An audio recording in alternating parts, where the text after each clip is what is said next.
कहा जाता है कि कश्मीर की एकांत और बर्फीली गुफा में भगवान शिव ने माता पार्वती को अमर कथा सुनाई थी, यानी मृत्यु पर विजय का रहस्य, अमृत का ज्ञान। सदियों से इस गुफा में बनने वाला बाबा बर्फानी का यह हिमानी स्वरूप उसी अमर और शाश्वत आस्था का सबसे बड़ा प्रतीक माना जाता है।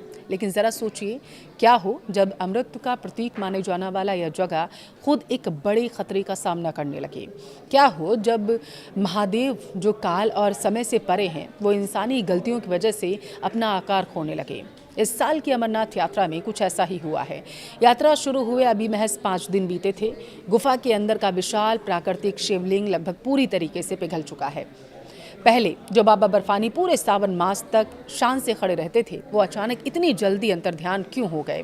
क्या यह किसी बड़े विनाश का संकेत है? आइए आज धर्म और आस्था के चश्मे से थोड़ा बाहर निकलते हैं, विज्ञान और प्रकृति के नजरिए से भी इस कड़वे सच को समझने की कोशिश करते हैं। नमस्कार, आपके साथ मैं पल्लवी रविंद्र सिंह। हर साल सावन के महीने में लाखों श्रद्धालु एक ही जयकारा लगाते हैं। हिमालय की दुर्गम पहाड़ियों की ओर बढ़ते हुए कहते हैं, बम बम भोले। अमरनाथ यात्रा जो करोड़ों हिंदुओं की आस्था का सबसे बड़ा केंद्र माना जाता है, लेकिन इस साल यात्रा शुरू होने के महज 5 दिनों के भीतर ही एक ऐसी खबर आई जिसने शिव भक्तों के साथ साथ वैज्ञानिकों को भी हैरान कर दिया। जुलाई की शुरुआत में यात्रा शुरू हुई। शुरुआती 4 दिनों में ही रिकॉर्ड 85% से ज्यादा लोग दर्शन के लिए आए। लेकिन जो श्रद्धालु अब वहां आ रहे हैं, उन्हें बाबा बर्फानी का वह विशाल दिव्य स्वरूप देखने को नहीं मिल रहा। गुफा के अंदर का प्राकृतिक शिवलिंग लगभग पूरी तरीके से पिघल चुका है। पहले जो शिवलिंग पूरे सावन मास तक, अगस्त के अंत तक शान से खड़ा रहता था, वह अब महज 5 दिन के भीतर ही ओझल हो चुका है। क्या यह सिर्फ मौसम का एक सामान्य बदलाव है, या फिर प्रकृति हमें कोई गंभीर चेतावनी दे रही है? क्या बाबा बर्फानी की इतनी जल्दी अंतर्ध्यान होने के पीछे कोई वैज्ञानिक कारण भी है? ये तमाम सवाल आज हर लोगों के जहन में है। देखिए, इस रहस्य को समझने के लिए सबसे पहले हमें ये समझना होगा कि अमरनाथ गुफा में शिवलिंग बनता कैसे है। या कोई इंसान द्वारा बनाया गया ढांचा नहीं है, बल्कि यह पूरी तरीके से प्राकृतिक भौगोलिक प्रक्रिया है। विज्ञान की भाषा में इस बर्फ के खंभे को कहते हैं स्टेलेमाइट, और अमरनाथ गुफा चूना पत्थर और जिप्सम से बना है। गुफा की छत में बताया जाता है कि मौजूद दरारों से बर्फ का पानी बूंद बूंद करके लगातार नीचे टपकता है, क्योंकि गुफा के अंदर का तापमान 0 या उससे भी कम होता है। इसलिए पानी की बूंदें नीचे गिरते समय जमने लगती हैं।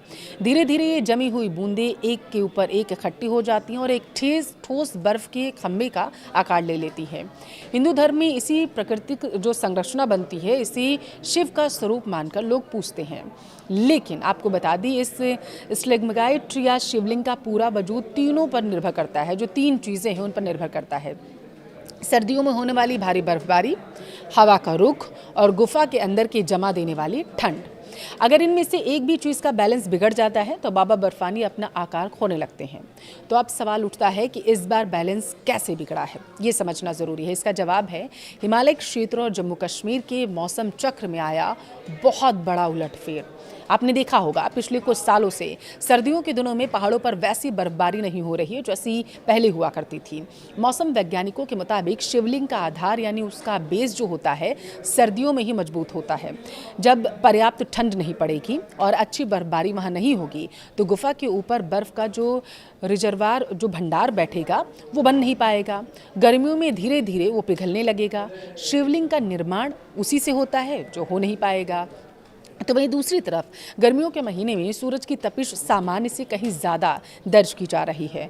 अगर पिछले 2 साल के लिए हम डेटा देखें तो अब धरती का बढ़ता तापमान, यानी ग्लोबल वार्मिंग, इस पूरी समस्या की सबसे बड़ी वजह माना गया।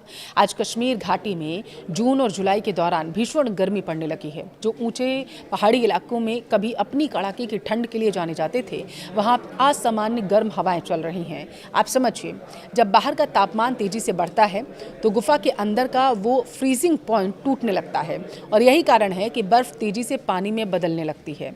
और जो शिवलिंग अगस्त तक टिकना चाहिए था, वह शुरुआती दिनों में ही पिघल गया। सिर्फ मौसम ही नहीं इसकी वजह है, बल्कि हमारी, यानी इंसानों की गतिविधियां भी इसका कारण हैं। इस नाजुक इकोसिस्टम को तबाह कर रही हैं। आपको ये तो पता ही है कि अमरनाथ गुफा का एक बहुत ही संवेदनशील और बंद जगह इसे माना जाता है। अब जब यात्रा के दौरान हर दिन हजारों श्रद्धालु एक साथ गुफा के अंदर या उसके आसपास इकट्ठा होंगे तो जाहिर सी बात है उनके शरीर की गर्मी से गुफा के अंदर का तापमान अचानक से बढ़ जाएगा। अब इसके अलावा यात्रा को आसान बनाने के लिए इस्तेमाल होने वाले हेलीकॉप्टर्स की लगातार उड़ानें, उनके इंजनों की गर्मी, कंपन, गाड़ियों का धुआं, खच्चरों की भारी आवाजाही और गुफा के आसपास लगाई गई कृत्रिम रोशनी, ये सब मिलकर पर्यावरण पर एक भारी दबाव बना रहा है। वैज्ञानिकों का साफ कहना है कि हालांकि ग्लोबल वार्मिंग एक वैश्विक समस्या है, लेकिन ये लोकल फैक्टर्स पर भी शिवलिंग की पिघलने की रफ्तार को कई गुना बढ़ा रहा है। बाबा बर्फानी का महज 5 दिनों में अंतर्ध्यान हो जाना सिर्फ एक सामान्य खबर नहीं है, या हिमालय की तरफ से, प्रकृति की तरफ से हमारे लिए एक बहुत बड़ी चेतावनी भी है। अगर हमने समय रहते कार्बन उत्सर्जन को कम नहीं किया, पर्यावरण के प्रति अपनी जिम्मेदारी नहीं निभाई, तो आने वाले सालों में शायद बाबा बर्फानी के दर्शन और भी दुर्लभ हो जाएंगे। आस्था अपनी जगह है, लेकिन उस आस्था के केंद्र को बचाए रखना हमारी जिम्मेदारी है। सस्टेनेबल टूरिज्म यानी पर्यावरण को नुकसान पहुंचाए बिना यात्रा करना अब एक विकल्प नहीं बल्कि ज़रूरत बन गया है।